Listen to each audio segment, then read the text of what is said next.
The sun hung low over the dusty back roads of Pine Hollow, Tennessee, casting long shadows across the cracked asphalt. Frank Sullivan, a weathered 78-year-old man with a face etched like the bark of an old oak, gripped the steering wheel of his 1965 Ford pickup. The truck, a patchwork of rust and faded blue paint, coughed and rattled as it carried him home from the local hardware store. In the bed of the truck, a pile of lumber and nails jostled, materials for a wheelchair ramp he was building for a neighbor, free of charge, as he'd done countless times before. Frank wore a threadbare denim jacket and a cap with faint stitching that read, U.S. Marine Corps. The emblem was so worn it was barely legible, but to Frank it was a badge of a life few could fathom.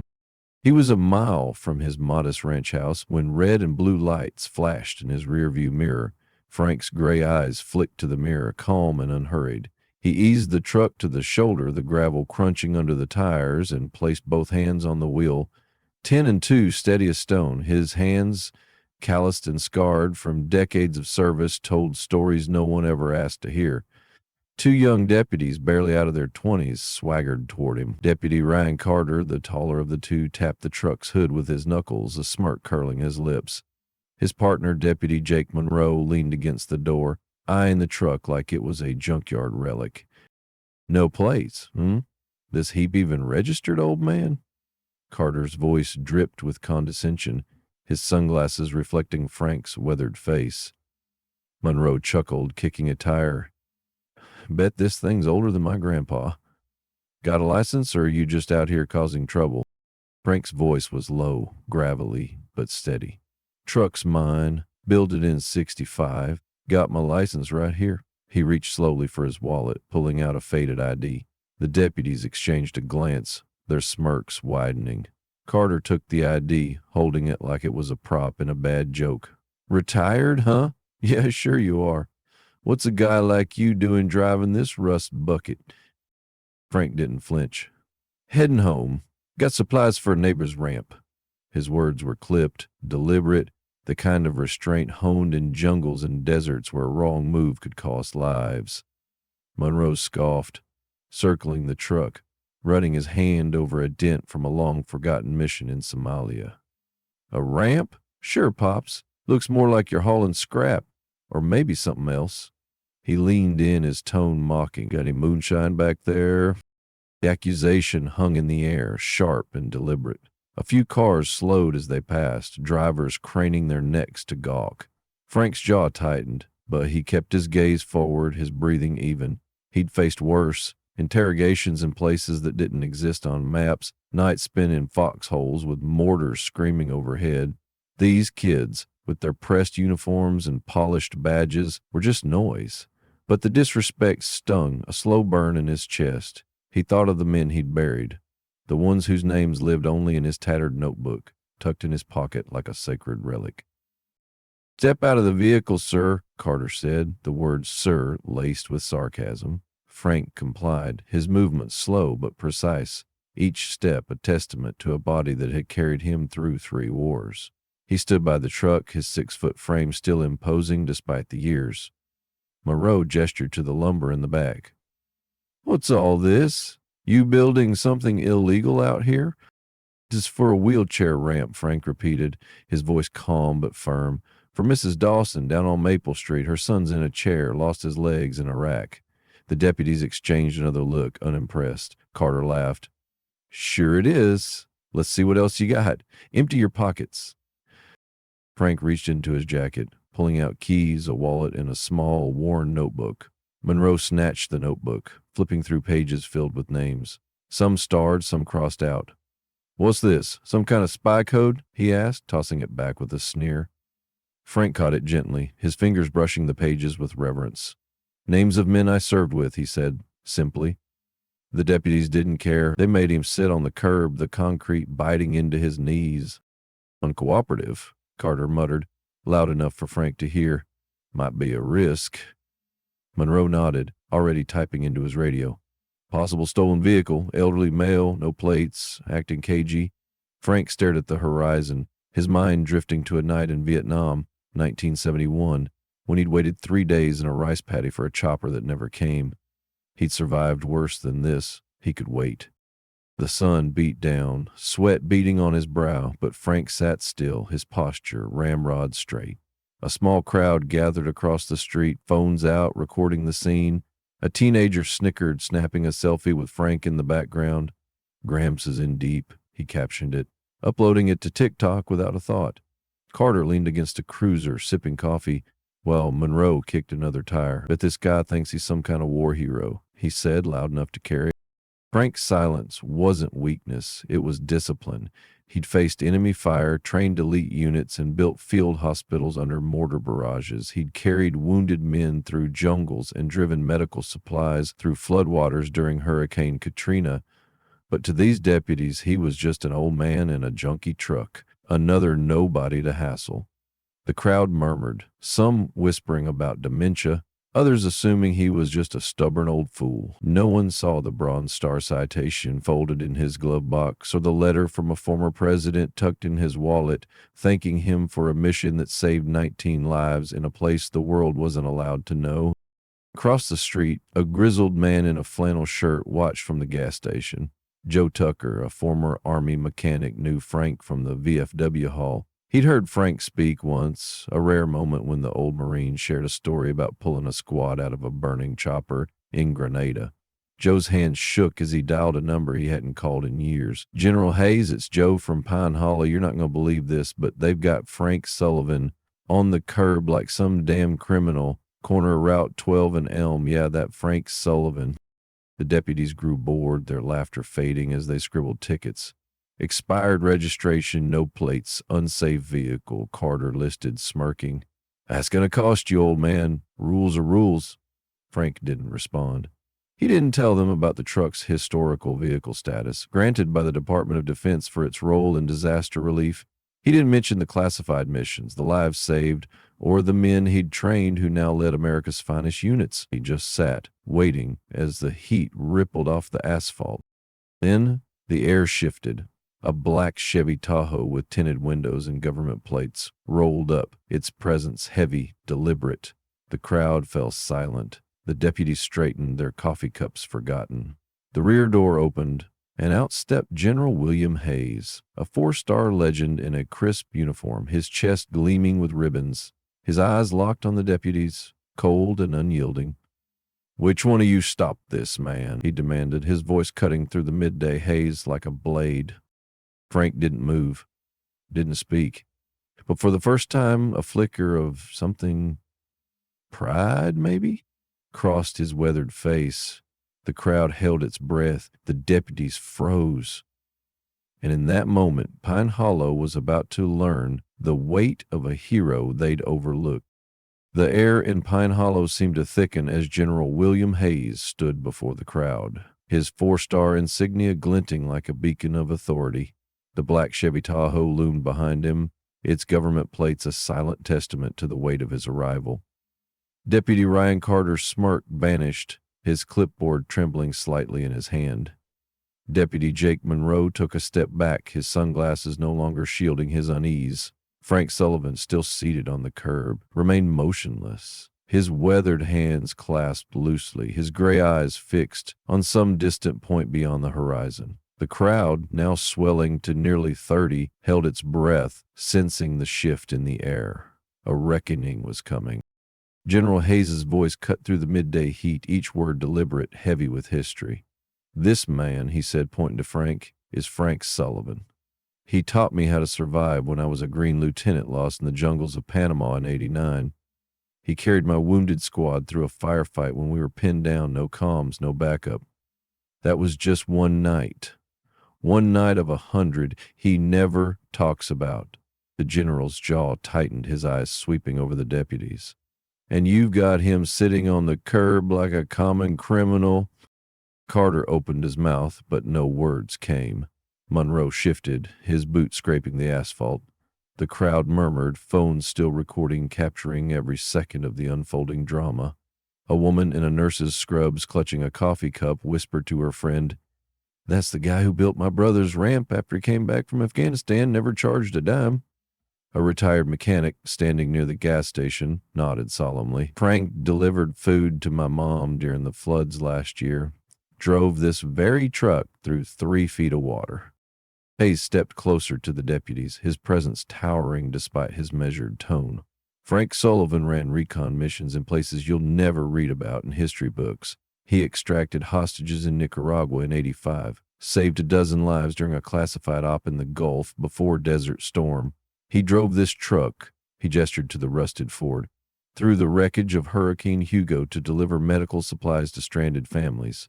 And you're writing him tickets for no plate? The crowd gasped, a collective wave of shock rippling through them. A teenage girl, still holding her phone, stopped filming for a moment, her eyes wide. "Is he like a hero?" she whispered to her mother. The mother, tears welling, nodded. "More than that, sweetheart. He's the kind of man who doesn't need a spotlight to shine." Carter's face flushed red, his clipboard now a shield he clutched too tightly. "Sir, we didn't know," he stammered. "We were just following protocol." "Protocol?" Hayes's voice rose, sharp and unforgiving. "Protocol doesn't mean you forget how to see a man's worth. This truck has historical status, filed with your department every year. You didn't check. You saw an old man, a beat-up truck, and you assumed he was nothing." He turned to Frank, his tone softening. "Sergeant Major Sullivan, permission to help you up." Frank stood slowly, his knees creaking, but his spine straight as ever. "Permission granted, General," he said, his voice quiet but resonant, carrying the weight of decades. The crowd fell silent, the only sound the faint hum of the Tahoe's engine and the distant chirp of cicadas. Hayes offered a crisp salute, and Frank returned it, their hands snapping to their brows in a moment that felt sacred, timeless. A few onlookers wiped their eyes, the gravity of the gesture hitting them like a tidal wave. Hayes turned back to the deputies, his voice low but searing. "You just humiliated a man who trained 3 generations of America's finest. He wrote the playbook for night extraction, still used by SEALs today. He's got a Bronze Star, a Purple Heart, and a letter from the White House thanking him for saving lives in a mission so classified it won't be declassified until 2060. And you mocked him. You made him sit on the ground like he was nothing." The crowd erupted in murmurs, some angry, some disbelieving. A man in a VFW cap pushed forward, his voice trembling with rage. "That's Frank Sullivan. He rebuilt my porch after a tornado tore it down. Wouldn't take a cent." A woman, holding a toddler, called out, "He's been donating blood at the clinic every month since I was a kid, never missed a day." The stories poured out, each one a thread in the tapestry of Frank's quiet legacy, a life of service woven into the fabric of Pine Hollow. Carter lowered his clipboard, his face pale. Monroe removed his sunglasses, his eyes darting to the ground. "We didn't know, sir," Monroe said, his voice barely above a whisper. Frank, standing now, looked at him, his expression unreadable but his words piercing. "That's the point, son. You don't know who you're stopping, so you start with respect, not suspicion." The general handed Carter a file from his aide, a leather portfolio embossed with the presidential seal. "This is Sergeant Major Sullivan's unclassified service record. Read it. Learn who you disrespected today." Carter took the file with shaking hands, nodding mutely. The crowd was growing, drawn by the spectacle, phones capturing every word. A local news van pulled up, a reporter scrambling out with a camera crew. The story was already spreading, hashtags like Honor Frank Sullivan and Respect Our Vets trending on Twitter within minutes. A young boy, no older than 10, broke free from his mother's hand and ran to Frank, holding out a crumpled dollar bill. "Mister, my dad says you're a hero. This is for your ramps." Frank knelt, his eyes softening, and gently pushed the dollar back. "Keep it, kid. Help someone with it someday." The boy's mother sobbed, pulling her son close, and the crowd's emotions spilled over. Tear-streaked faces, veterans saluted, and even the reporter paused, her microphone trembling as she fought to stay composed. Hayes placed a hand on Frank's shoulder. "You never stopped serving, did you, Sergeant Major?" Frank's lips twitched, almost a smile. "Not until they bury me, sir." The crowd burst into applause, a raw, heartfelt roar that echoed down Route 12. The deputies stood frozen, their authority stripped away by the truth of who Frank was. The reporter, now live on air, spoke through tears. This is a moment Pine Hollow will never forget. A hero, disrespected, now stands tall, reminding us all what true service means. As the applause faded, Frank glanced at the truck. Its dents and rust suddenly sacred, a relic of a life spent saving others. The crowd parted as he walked back to it, each step steady, unbroken. The general followed, his voice low but firm. "This isn't over, Frank. They'll know your name now." Frank nodded, climbing into the driver's seat. "They don't need to know my name, General. They just need to remember the next guy." The engine roared to life, and as Frank pulled away, the crowd watched in silence, their phones still raised, capturing a moment that would ripple far beyond Pine Hollow. By nightfall, the video had millions of views, and a nation was waking up to the quiet heroes it had forgotten. But for Frank, the mission was the same. Another ramp to build, another life to lift, one unassuming act at a time. The dust from Frank Sullivan's Ford pickup still lingered on Route 12 as he drove away, the crowd's applause fading into the hum of cicadas. Pine Hollow was buzzing, the story of the disrespected hero, now a wildfire spreading across America. By dusk, the viral video had racked up 10 million views, with hashtags like "Honor Frank Sullivan" and "Never Judge a Veet" lighting up social media. News anchors recounted the tale with hushed reverence, and strangers across the country shared stories of their own unsung heroes. But Frank? He didn't see the posts. He didn't watch the news. He was already back at his workbench, sawdust on his hands, cutting lumber for Mrs. Dawson's wheelchair ramp. Fame was a distraction. Service was his purpose. In the days that followed, Pine Hollow transformed. The corner of Route 12 and Elm became a pilgrimage site where locals left flowers, handwritten notes, and small American flags tucked into the gravel. A GoFundMe for Frank's ramp building efforts exploded, raising $300,000, 0 cents in 72 hours. Offers poured in, TV interviews, book deals, even a Hollywood producer pitching a movie. Frank turned them all down with a single sentence, delivered in his gravelly drawl: "I don't build ramps for applause." Instead, he funneled every dollar into the Sullivan Initiative, a fund to build accessibility ramps for disabled veterans across Tennessee. The waiting list was already 400 names long, each one a story of sacrifice, each one a mission Frank wouldn't abandon. At the sheriff's department, the air was heavy with reckoning. Deputies Ryan Carter and Jake Monroe sat in a dimly lit briefing room, the unclassified pages of Frank's service record spread before them. The file read like a war novel: covert ops in Yemen, a Medal of Valor for saving a downed pilot in Bosnia, training SEAL teams after 9/11 at age 55. Carter's hands shook as he turned the pages, his coffee untouched. Monroe stared at the floor, the weight of his mockery sinking in. Sheriff Linda Brooks, a no-nonsense woman with 20 years on the force, stood at the front of the room. "This department failed," she said, her voice sharp but steady. "We failed Frank Sullivan, and we failed every veteran we swore to protect. That changes today."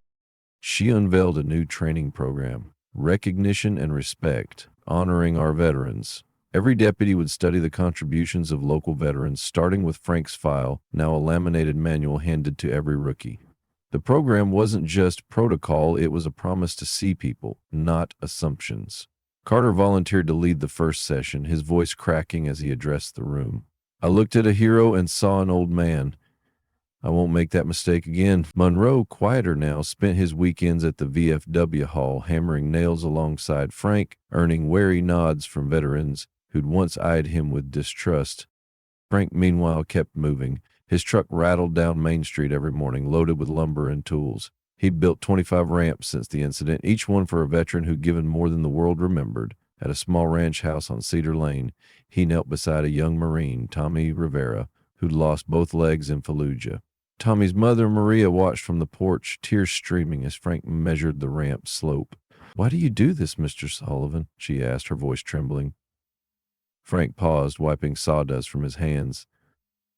"Because no one should be trapped in their own home, ma'am. Not after what he gave."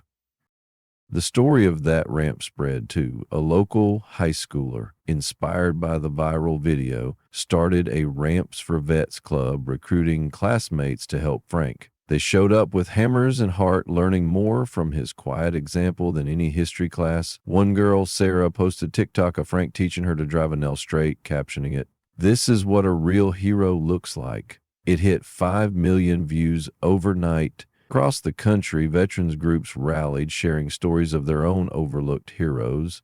The hashtag #YouNeverKnowWho trended for weeks, a reminder of Frank's words, "Respect comes first, not last."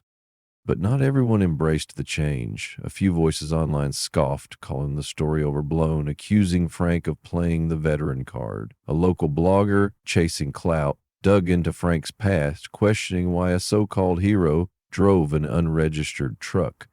The comments stung, but Frank didn't flinch. He'd faced worse than trolls. Enemy fire, betrayal in the field, the loss of men whose names still haunted his notebook. When a reporter asked about the backlash, he shrugged. "Folks can say what they want. I've got work to do."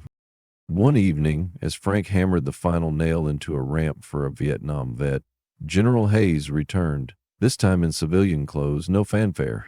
They sat on Frank's porch, sharing a thermos of coffee under a sky streaked with pink.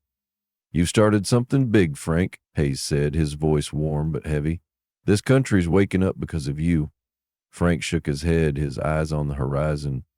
"I didn't start nothing, Bill. I just kept going. Always will." Hayes leaned forward, his tone urgent. "They're talking about a medal, Frank. The governor wants to honor you. Hell, the White House called." Frank's jaw tightened, his fingers tracing the rim of his mug. "Medals don't build ramps. They don't bring back the men I lost. Tell them to give it to someone else." Hayes nodded, knowing better than to argue. They sat in silence, the weight of shared history hanging between them. Machines unspoken, scars unseen. As night fell, Pine Hollow's streets grew quiet, but the story was far from over. The Sullivan Initiative was expanding, with volunteers signing up from as far as California. Sheriff Brooks announced a countywide veteran outreach program, funded by donations pouring in. Carter Monroe, now changed men, patrolled with a new lens, stopping to talk with veterans at the diner, listening to their stories.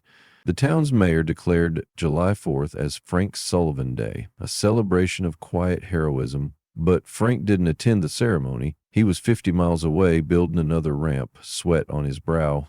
His truck parked nearby, its dents a map of a life well lived. Then a whisper of something new stirred. A cryptic message arrived at the VFW hall, hand-delivered in an unmarked envelope. Inside, a single page typed, no signature. "Sergeant Major Sullivan, your work isn't done. There's a mission waiting. You'll know when it comes." The veterans who read it exchanged glances, their pulses quickening. Was it a call to action, a classified op resurfacing from Frank's past, or something bigger, tied to the nation he'd awakened? Frank tucked the note into his notebook, his face unreadable. "Could be nothing," he said, but his eyes held a spark, the kind that had carried him through jungles and wars. As he drove home that night, the truck's engine roaring, a storm brewed on the horizon, lightning flashing over Pine Hollow. The radio crackled, a news report breaking. A new movement inspired by Frank Sullivan is sweeping the nation, but questions remain. Who is this man, really? And what secrets does he still carry?